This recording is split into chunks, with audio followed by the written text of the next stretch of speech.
이사벨링고 32번째 시간입니다. 우리 이사 33장부터요. 환란과 시온의 평강에 대해서 물과 양식이 공급되는 데 대해서 안정처에 대해서 변론해 보도록 하겠습니다.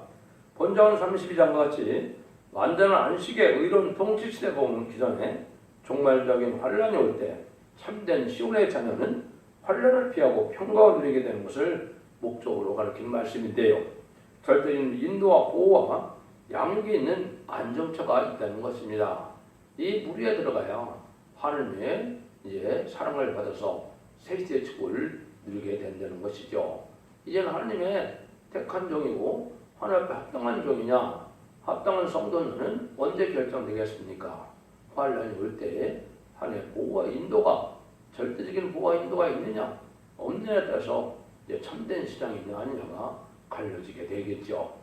그때 하나님의 절대적인 보호와 인도가 없다면 하나님 앞에 수치를 당하는 것이 되는 일이다. 이게 참된 기독교인 누군가는 그때 결정이 되겠죠. 그럼 그렇게 해서 어떻게 우리가 의롭게 살아야 되느냐, 이걸 이제 말씀하신다 이렇게 볼 수 있는 것이죠. 그러니까 누가 이런 화를 받게 되느냐, 1절입니다. 화 있을진저 학대를 당치하냐고도 학대하며 속임을 입지 하냐고도 속이는 자여, 네가 학대하기를 마치면 네가 학대를 당할 것이며 네가 속이기를 그치면 그 사람이 너를 속이리라. 이 환란이라는 것은 보수적인 환란인데 남을 학대하고 속이던 사람들이 화를 받는 환란이다. 성실을 받은 사람만이 평강을 누리는 환란이기 때문에 남들 속이는 사람은 자기가 속게 되고 남을 학대하던 자는 자기가 학대하게 되는데요. 이런 사람이 대표적인 사람이 누굽니까? 이것은 물론의 공산당 세력이 이런 세력들이죠. 남을 속이고 남을 학대하고 남을 빼앗고 남을 씹어 이런 사람들이죠. 여기에 동정하는 또 법률 정권과 교권이 그런 세력이라고 볼 수가 있습니다. 지금 이제 좌파 정권이나 이것 또한 법률 정권은 교권은 여기에 해당되는데요. 공산당을 따라고 공산당과 협상하고 공산당을 좋아하는 이런 자들은 바로 어리석은 자들이고 남을 속이고 학대하는 자들이고 자기 이익만 추구하는 이익만 추구하는 이런 자들이죠. 또 WC나 WE나 다운을 주장하는 이런 것을 용납하는 자들은 바로 법률적인 교권이 되죠. 이것은 물론의 마귀의 세력인데 마귀의 세력을 좋아하고 이걸 따라간다는 것은 이건 악한 자와 똑같다 이렇게 볼 수 있는 것이죠.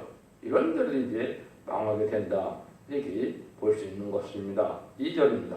여호와여 우리에게 은혜를 베푸소서. 우리가 주를 앙망하오니 주는 아침마다 우리의 팔 되시며 환난 때 우리의 구원이 되소서. 이때 이제 주를 앙망하는 자들은 은혜를 더욱 받게 된다 이 말이죠. 하나님의 은혜를 받는데 언제나 아침마다 이렇게 표현하셨죠.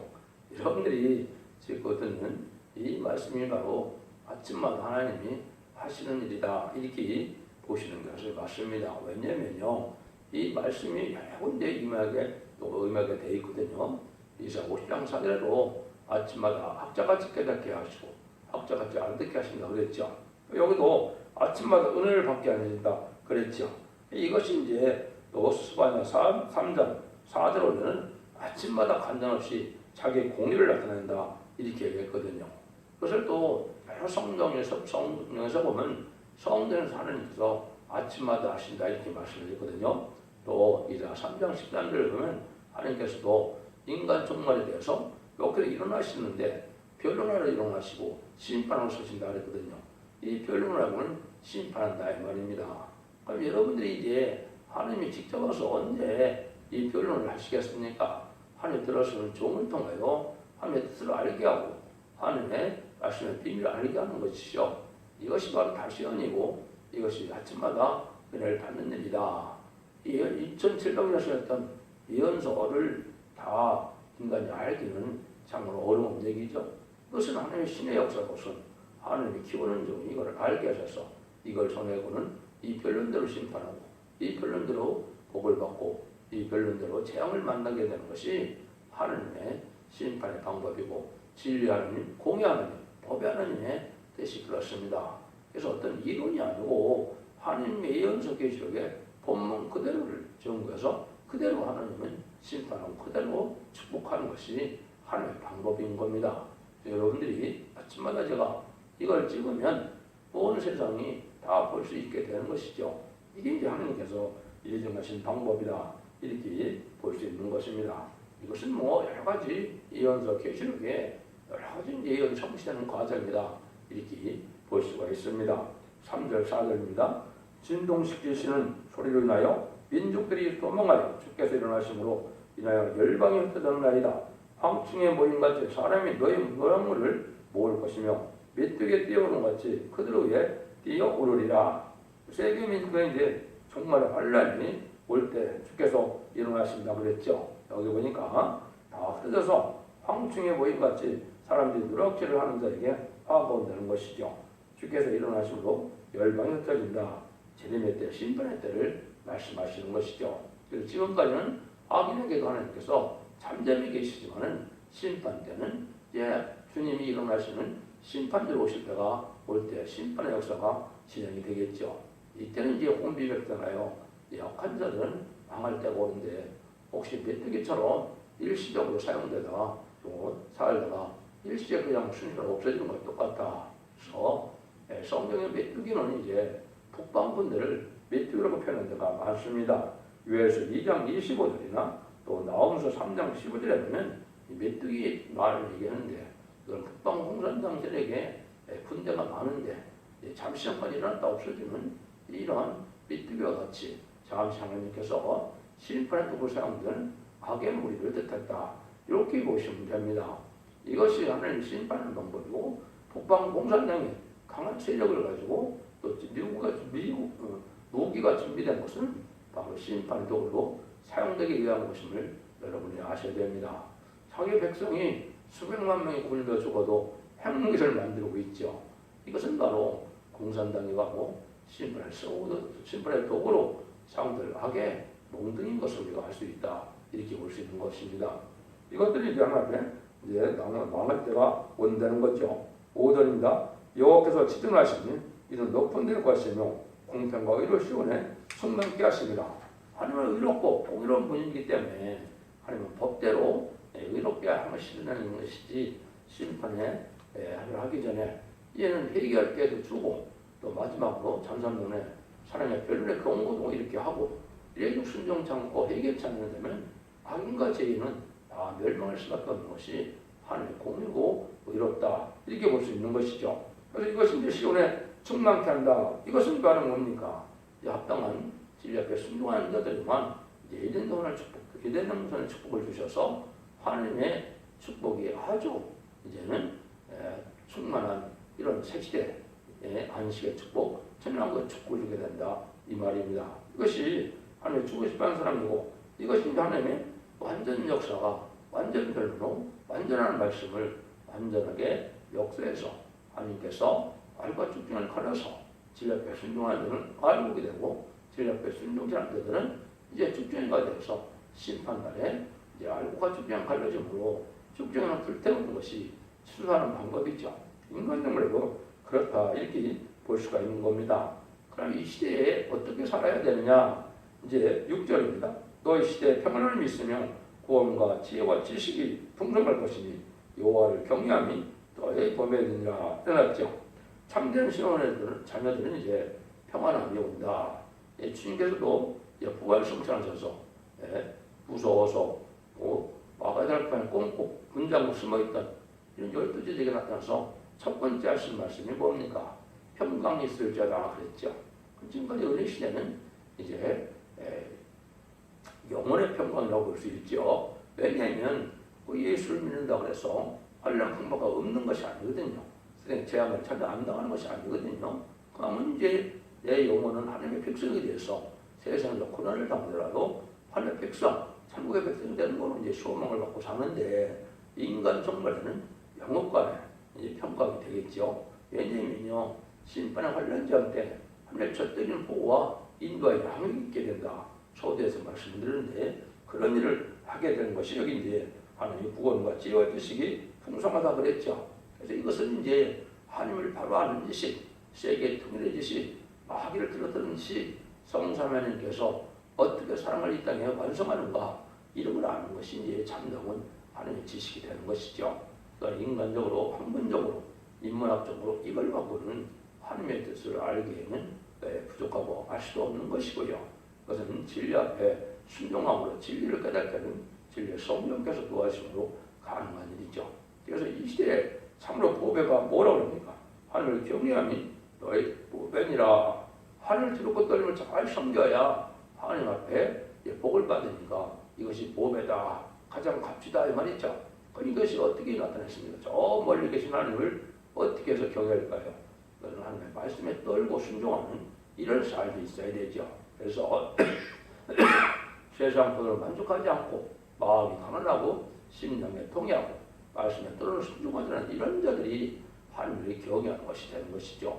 하나님처럼 수십하는 사랑으로 그러니까 자비로 또 우리 주님처럼 온유와 겸손함이 있는 이런 삶을 살아가는 것이 그러니까 자비 있는 삶을 사는 것이 하나님과 주님을 닮아가는 모습이 되겠죠.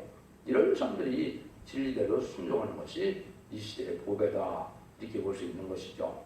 신앙생활이라는 것은 말씀을 지켜 행함으로 우리가 새로운 피조물이 돼서 그래갖고 거룩하고 신령하고 깨끗하게 구별된 삶을 사는 것이 신앙이지 형식적인 예식적인 예배를 드는 데서 그런 종교생활로 구원받는 것은 아니다. 그럼 이거를 잘 아셔야 된다는 겁니다. 또 이 시대는 영혼권의 시대가 아니고 영혼권의 권이고 가족적인 변별이나 가족적인 축복이냐가 갈려지는 시대거든요. 이것이 심판대의 구원론이기 때문에 이걸 잘 아셔야 됩니다.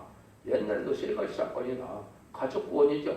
노아의 홍수대 방주에도 한 가족이 구원을 받았고 소돔과 고모라가 이제 불바다가 됐을 때 또 한 가족이 온전치 못하지만 네 사람 중에 세 사람이 구원을 받았죠.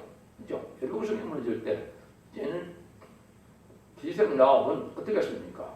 그 빨간 줄을 내리는 약속을 지켰으므로 그 친척과 가족들을 다 구분하는 역사가 있었죠. 이거는 마찬가지로 이 시대는 바로 참답고 의로운 사람들의 이제 가족적인 구원으로 거룩한 시가 되어서 아무튼 남은 백성이 새 시대에 복을 누리는 것이 이 시대의 참된 구원론이다 이렇게 볼 수가 있는 겁니다. 이런 일들이 이제 많은 예언서에 예언이 돼 있고 이 말씀대로 지금 되어지는 때가 지금이고 이것이 이제 전산자면은 알고가 측정과 가려는 시대가 오르게 되죠. 이런 날들이 이제 하나님이 인간의 정말에 구원하는 방법을 내비하는데 어떻게 이제 안정처가 오게 되느냐 이걸 이제 보게 됩니다. 그럼 이때는 어떤 세상이냐? 보라 그들의 용사가 밖에서 부르짖으며 평화의 사신들이 슬피곡하며 이 환란이 올 때 인간 정말에 이제 심판의 환란이 오는데 이때 평화의 사신들이 슬피운다고 그랬죠. 평화의 사신이 뭡니까? 공산당과 협상하고 공산당의 거짓 평화에 속아서 공산당을 따라가는 이자들인데 이것은 바로 좌파 정권, 음녀 정권과 또 음녀 교권 세력이 이런 세력들이죠. 그래서 김대중 정부, 노무현 정부, 문재인 정부가 대표적인 좌파 세력이죠. 공산당을 너무나 좋아하고 너무나 따라가죠. 이런 자들이 슬피울 날이 심판때다. 이렇게 말씀을 드릴 수 있는 겁니다. 또 WC나 WEA나 공산당을 나오는 거짓 목사에 다운을 주장하는 이러한 세력을 또한 용납하고 하자는 것이 한국의 기독교의 현실이죠. 이런 데에다 슬피우게 된다 이 말입니다. 신앙은 양심과 절개가 있어야 되는데 이런 절개가 지키지 않고 공산당을 용납하는 것은 무신론 유물론은 공산당 마귀의 세력인데 마귀의 세력을 좋아하고 따라간다는 것은 하나님을 대적하는 것이고 우리 주님을 대적하는 것이고 진리를 대적하는 것이 되죠. 그래서 다 멸망할 때가 온다 이 말입니다. 이때는 어떻게 멸망하냐? 8절입니다. 대로가 황폐요 행인이 끊기며 대적이 죄악을 파하고 성읍들을 멸시하며 사람을 생각지 않으며 인위적인 평화지역을 맺었는데 이거 참 생각없다 이 말이죠. 아무리 약속해도 금방 파괴하고 자기들의 유익한 만을 따라가는 것이 공산당 세력이거든요. 마귀는 근본이 속이는 자이기 때문에 속이는 일을 하는데 그걸 또 들고 나오죠. 그래서 종전선언이니 평화협정 이게 다 속는 일이거든요. 이런 일에다가 망하게 되는데 아주 이제는 황폐해서 쫄딱 망한다 이 말이죠.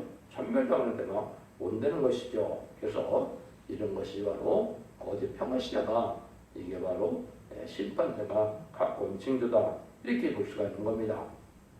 이례적인 편은 있을 수 없는 것이죠. 악의 세력과 어떻게 평화가 됩니까? 악의 세력은 없어야 이게 없어져야 심판을 받아야 진정한 평화가 오는 것이거든요.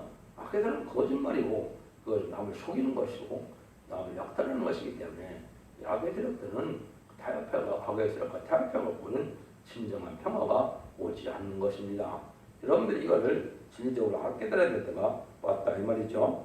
9절입니다. 땅이 슬퍼하고 세전하며 레바논은 부끄러워 마르고 사로는 사막과 같고 바산과 갈멜은 목욕을 떨치는 데다.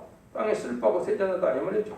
아무리 지금 곡창이 되고 아무리 지금 뭐 과일이 자라려고 풍성한 소산이라는 또 돈을 많이 버는 이런 일이 있다 하더라도 이게 다 황폐되고 아니다 이 말입니다.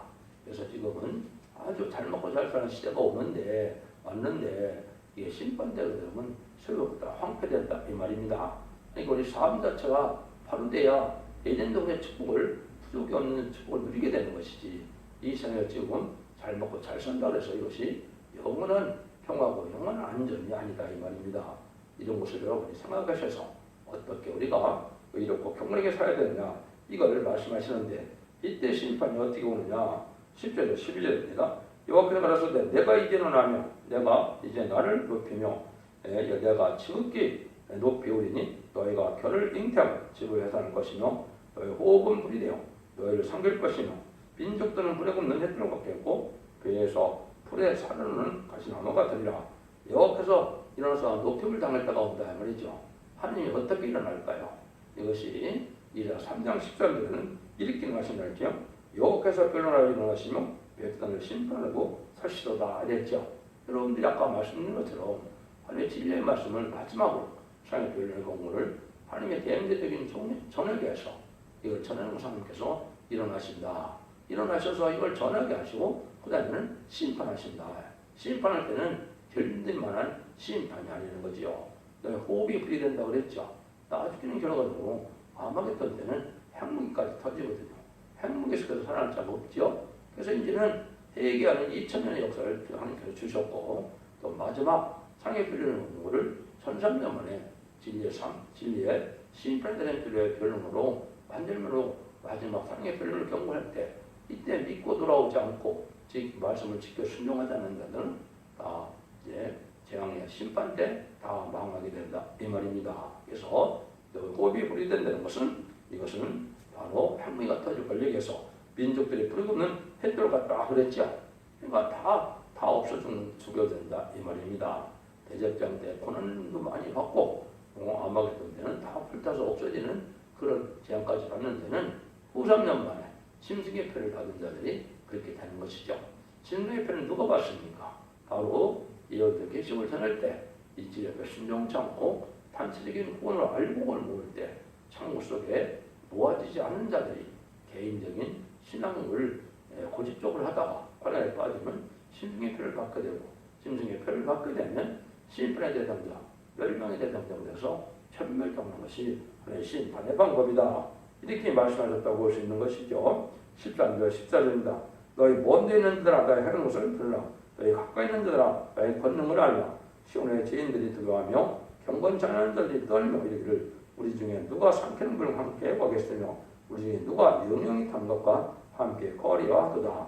하늘의 역사에는 이제 평상시에 관심이 없고 하늘을 두려워하지 않고 살다가 심판대가 오면 그 심판을 당할 데가 없는 것이죠. 그 우상을 섬기는 자들, 또 세상에 권세를 따라가는 자들, 또 공산을 따라가는 자들이 나중에는 혼미백산해서 어디 의지할 데가 없다 말이죠.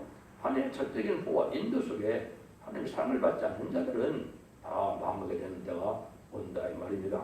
그래서 이제 인간의 흉반으로는 당할 수 없고 피할 수 없는 환난 때 쫄딱 망하게 된다. 그 하나님 말씀하는 경고의 말씀입니다.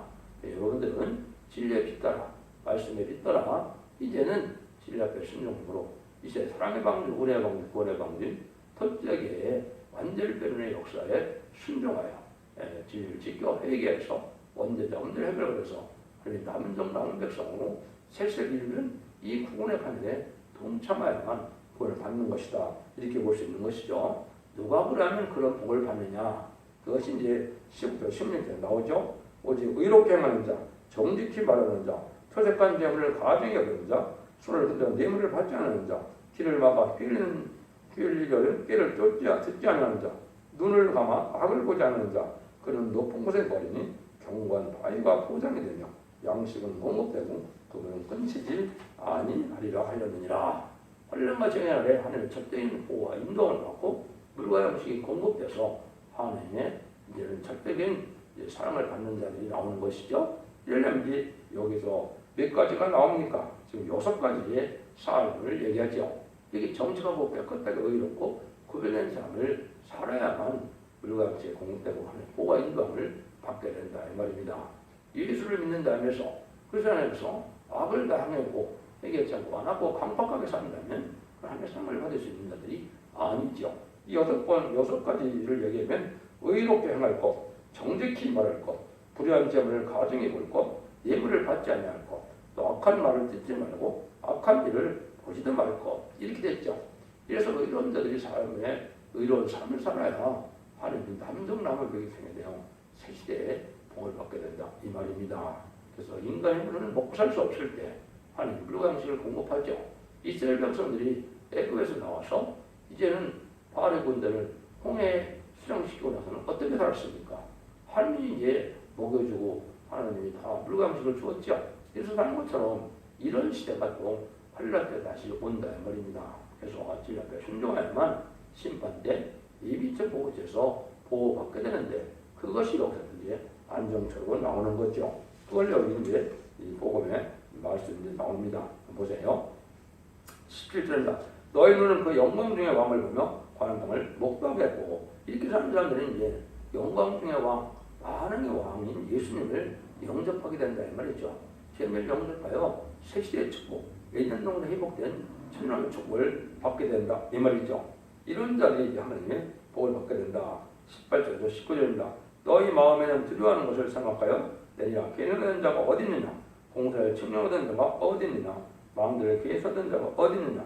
네가 강구한 백성을 다시 보지 아니하리라. 그 백성은 방언이로서 네가 알아듣지 못하며 말 이상은 네가 깨닫지 못하는 자니라. 이걸 이제 하나님을 의지 않고 인간의 물질적인 수단과 방법으로 고관 대적도 되고 또 부경을 누리는 이런 사람들이지만은 결국은 다 망하게 된다 이 말입니다. 하나님을 의지하는 이런 삶이 아니고 말씀을 순종하는 삶이 아니고 세상의 지식과 세상의 부경을 따라서 아무리 예수 부유한 삶을 살고 고관대적이 됐다 하더라도 이런 자들은 살아날 수 없다는 것이죠. 그래서 그때는 찾아볼 수가 없다는 것이죠. 이런 날이 이제 잠시 잠깐 환란이 오고 나면 그렇게 된다 이 말입니다. 그러니까 형식적이고 일시적인 종교상을 갖고 구원을 받는다는 것은 잘못 알고 있는 것입니다. 그래서 우리가 그걸 잘 알아야 되는데 이때 하나님 이제 절대로 구하는 것이 있다는 것이죠. 우리의 절기 지키는 시온성을 보라. 네 눈 안에 안정된 처소 곧 예루살렘의 표리니 그를 옮겨지지 아니할 장막이라. 그 말뚝에 영영이 뽑히지 아니할 것이고 구질이 하나도 끊치지 아니할 것이며 여호와께서 거기에 의음 중에 우리가 함께 계시리니 그곳은 마치 노지라는 배나 큰 배가 통행치 못한 넓은 하수나 강에 들린 것 될 것이라. 대저 여호와는 우리의 재판장이시오. 여호와는 우리의 율법을 세우시는 자시오. 여호와는 우리의 왕이시니 우리를 구원하실 것입니다. 하나님께서 이렇게 이제 안정자가 있어서 합당한 자는 첫째는 보호와 인도함을 받게 하는 곳으로 인도한다 이 말이죠. 원래 계시록에서는 이제 예비처라 또 나중에 대접자가 아마겟돈은 보호처라 그랬는데 이걸 합해서 안정처라 하나님이 첫째는 보호와 인도함을 받게 한다 이 말이거든요. 여러분들이 그곳은 배가 이제 가지 못하는 것과 같이 이제 아주 안정된 곳이다 이 말이죠. 이건 이제 여러분들이 뭘 보면 압니까? 여러분들이 중공의 자금성을 가보면 그 궁을 좀 겁이 나니까 어떻게 했습니까? 둘레를 깊게 파서 이제 그걸 해제라고 그러죠. 그래서 그 강을 만들어 놓고 악한 자들이 못 쳐들어오게 만들어 놨죠. 그런 것처럼 철저한 보호를 천사를 통해서 이제 다 보호해준다 이 말입니다. 이래서 어떤 어려움이 닥치고 관련자라도 저는 보호와 인정을 받게 된다. 여기 합당치 않은 자는 여기에 대해서 살아날 수 없다는 것이 이제 23절, 24절입니다. 너희 돛대줄에 풀렸었고 돛대 밑을 든든히 하지 못하였었고 들을 달지 못하였습니다. 때가 되면 많은 재물을 탈취해 나누니 좋은 자도 그 재물을 취할 것이며 그거 보면 내가 병들어나 하지 아니할 것이며 거기 가는 백성은 사정을 받으리라. 인간의 힘으로 환란을 벗어나지 못하지만은 이제 하나님께서 인도한 자들은 아무리 미약하고 부족해도 다 하나님의 복을 누리게 된다 이 말입니다. 그래서 여러분들이 이제 그 신앙을 뭐라고 표현합니까? 소원의 항구로 가는 배로 비유를 했죠. 편지서에 보면 그 신앙이 온전치 못하더라도 하나님이 근과 자비를 받을 만큼 하나님의 진리 앞에 신중하면은 절대 보아 인정을 받는다. 그래서 디모데전서 1장 19절에도 보면 믿음과 착한 양심을 가지라. 어떤 이들이 양심을 버렸고 그 믿음에 가서는 파산하였느니라 일어났죠. 그러니까 믿음이다 소용없게 된 것은 착한 양심과 믿음이 없다 이 말이죠. 정직하고 깨끗하게 저렇게 순종하는 믿음이 없기 때문에 진리를 따라서 소원의 항구까지 못 들어가는 배처럼 이 신앙이 다 파손돼서 망한다. 그다음에는 여기 보니까 나는 병들지 않았다 그랬죠. 사람이 합당치 않으면 또 병들어서 다 죽게 한다 이 말입니다. 신입간에 관련해 죽게 되는데 그래도 살아남는 사고 혹시 있다면 합당치 않는 비용을 줘서 다 죽게 한다 해서 아무리 이제 하나님께서는 800만 원 모아서 남은 전 백성으로 세계 축복을 누리게 한다 이 말이거든요. 그런데 이것이 참된 진리의 변론입니다. 이것은 인간의 이론이 아니고 여호와 하나님의 절대적인 이런 엄중한 경고죠. 이 말씀에 순종하고 여러분들이 먼저 잠들 하늘을 받아서 이제 영혼과는 강건함으로 이제 자수만대 축구리는 복된 종들과 성도님들 다 되시기를 예수님으로 간절히 축원드립니다. 아멘.